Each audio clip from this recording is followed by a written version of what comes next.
सालों पहले नर्मदा नदी के ठीक पास कंचनवटी नाम का एक नगर बसा हुआ था।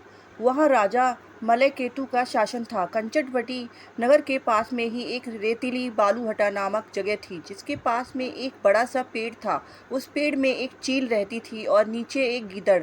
दोनों ने गहरी दोस्ती थी। एक दिन दोनों ने सोचा कि सारी महिलाएं जितिया व्रत करती हैं, तो क्यों ना हम भी कर ले। इसी सोच के साथ दोनों ने ठान ली कि अब वो भी इस व्रत को करेंगी। उन्होंने श्री जीउत वाहन भगवान को मन ही मन नमस्कार करते हुए कहा, हम आपकी पूजा और व्रत पूरी विधि के साथ करेंगे। जैसे ही व्रत का दिन आया तो पास के ही एक धनवान व्यापारी की मौत हो गई।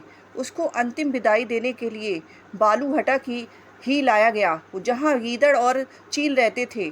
व्रत के दिन गीदड़ ने मरे हुए व्यक्ति को देखा तो उसे भूख लग गई। वो खुद को रोक नहीं पाई और मांस खाने की वजह से उसका व्रत उसी वक्त टूट गया। उस व्यापारी के शव को चील ने भी देखा था, लेकिन उसने व्रत के कारण उसे नहीं खाया।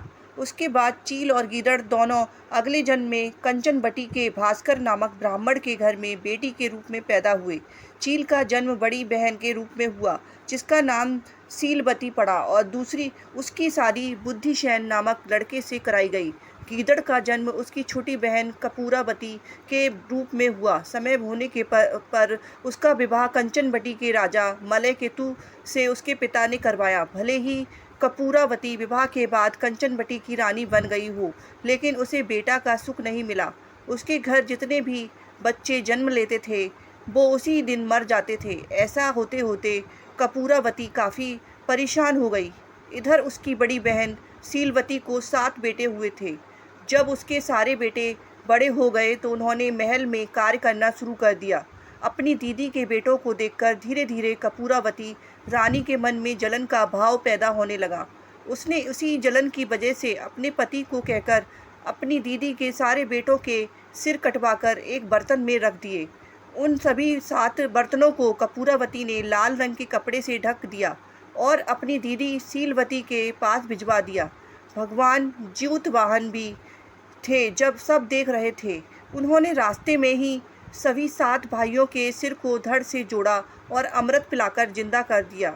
फिर सभी भाई अपने घर चले गए और उन बर्तन में भगवान की कृपा से फल भर गए।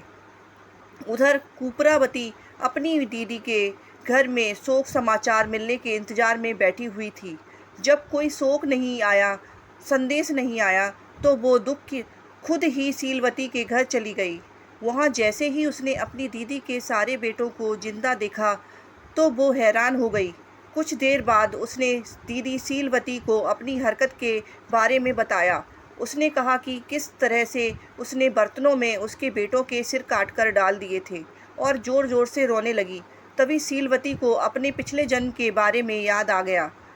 वो अपनी छोटी बहन को उसी पेड़ के पास लेकर गई जहाँ वो दोनों पहले रहा करते थे।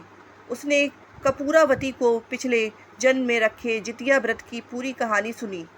यह सब जानते ही कपूरावती ने उसी वक्त अपना दम तोड़ दिया।